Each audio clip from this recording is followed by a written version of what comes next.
Hey guys, it's RobJ here, and in today's video we're going to be doing a setup update, and I'll be showing you around my colonies one by one, talking about their progress, how things are going and what's been happening. So basically I'm going to start from the top shelf and work my way down, and I'm going to show you the nest, the Outworld, and talk a little about each of them as we go.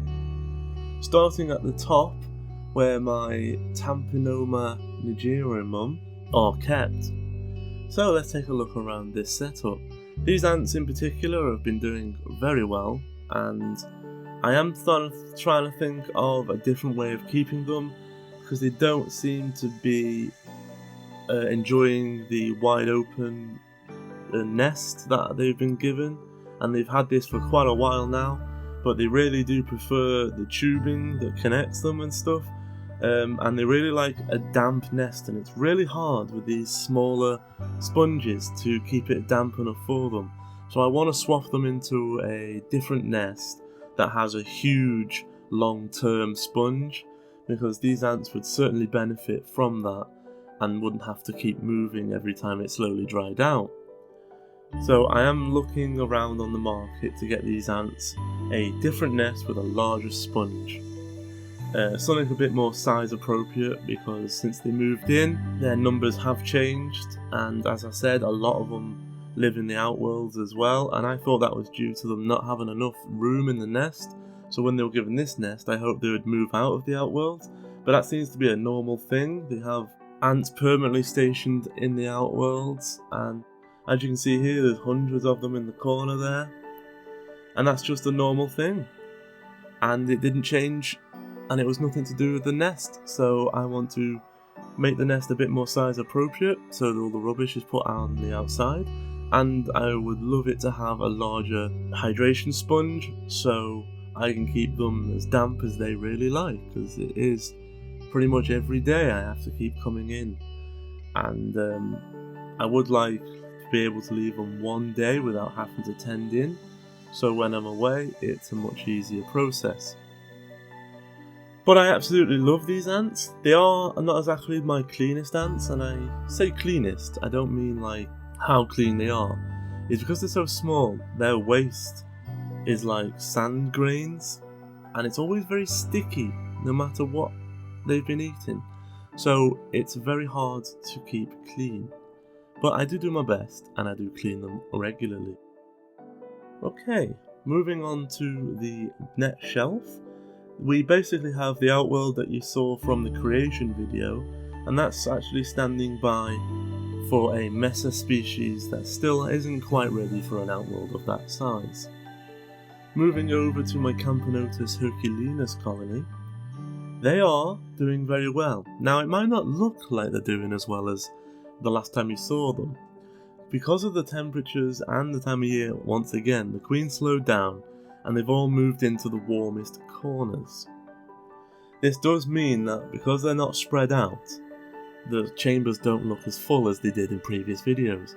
But also contributing to that look is there is about 20 ants in the Outworld, where there never used to be that many roaming at one time, because they have become to the age and the colony at the right size. A lot of ants have moved into the Outworld to foraging for food.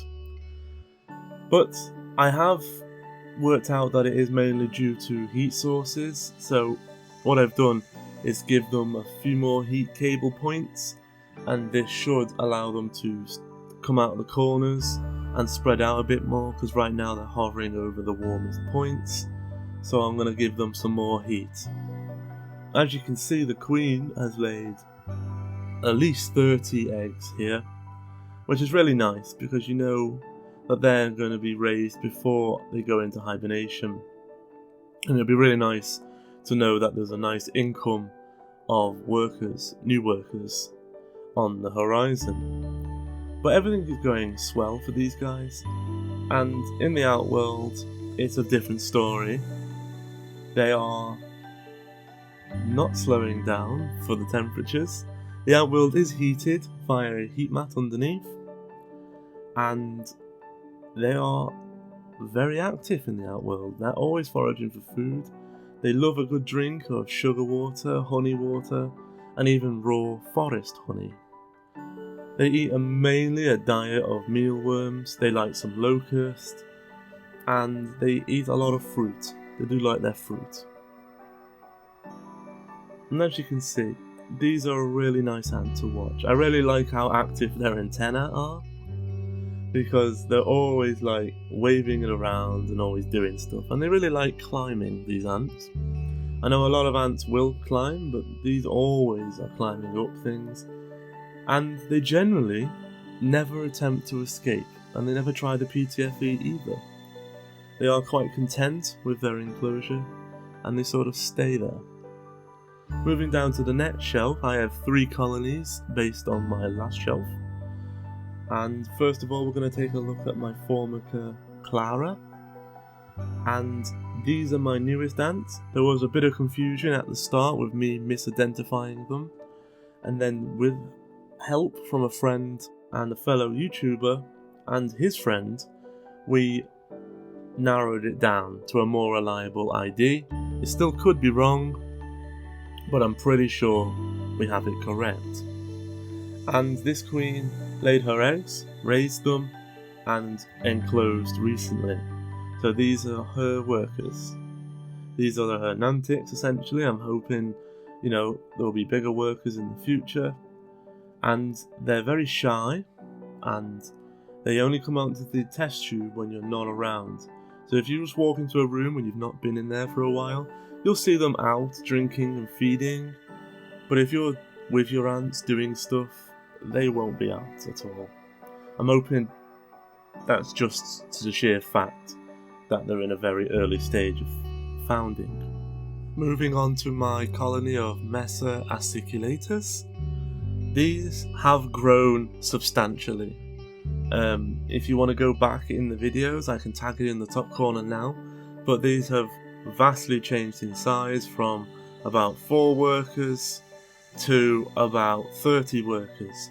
They're still based in this ant kit, Ant Home version 1, and they have been out of it in a different nest for a short period once this got very dirty, but after cleaning it up nicely and then preferring to live in the test tube, I thought why not reinsert it and just keep them in here. Originally they were meant to be moving into a different nest and be given their first Outworld, but for their own benefit, after cleaning up the nest and new test tube, I thought it was best that things weren't rushed. So they were returned back into the ant kit Ant Home. Moving along, you might be familiar with this colony as well. This was a recent change in my setup and a recent video. My Camponotus nicobarensis colony. As you can see, since the move, if you want to see the move video, I will tag it in the top right hand corner now. Since the move, numbers have even increased more, the nest has filled out a lot more, and they've settled in really. I am absolutely over the moon with their progress, and at least another 100 ants have enclosed since the last time you saw them, which wasn't even that long ago. As you can see, they really fill out the chambers now, and these chambers aren't shallow chambers. Yes, they are a different layout, they're like a sideways rectangle, but the chambers are very thick acrylic, 4 stacks high. That's a really big chamber, so this is really nice and still has quite a lot of room for them to move into. I hope they don't outgrow it too much. And look how fast they can devour things. So you saw me just drop in the sugar water, just watch. It'll take a matter of seconds and it'll be gone, and they'll just polish the floor after that.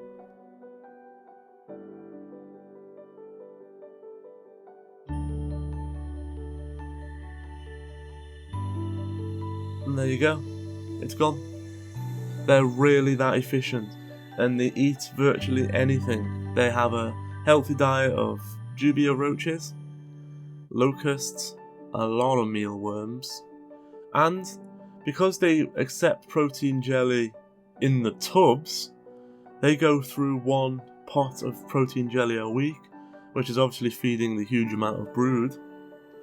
And they drink about 500 milliliters of sugar water a week as well.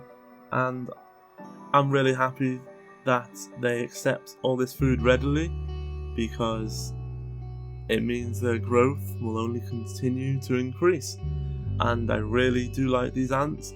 They're relatively clean, they're really rather easy to keep clean, and because of their colouring, they're like a tanged orange and brown on a very dark brown with a lighter head. I really do like them as ants. And since swapping them into this setup, things have gone well. So I hope you've enjoyed this small update on the setup and the colonies themselves, and I hope to see you in the next video, and leave a like if you enjoyed. Thanks a lot guys, and I'll catch you next time.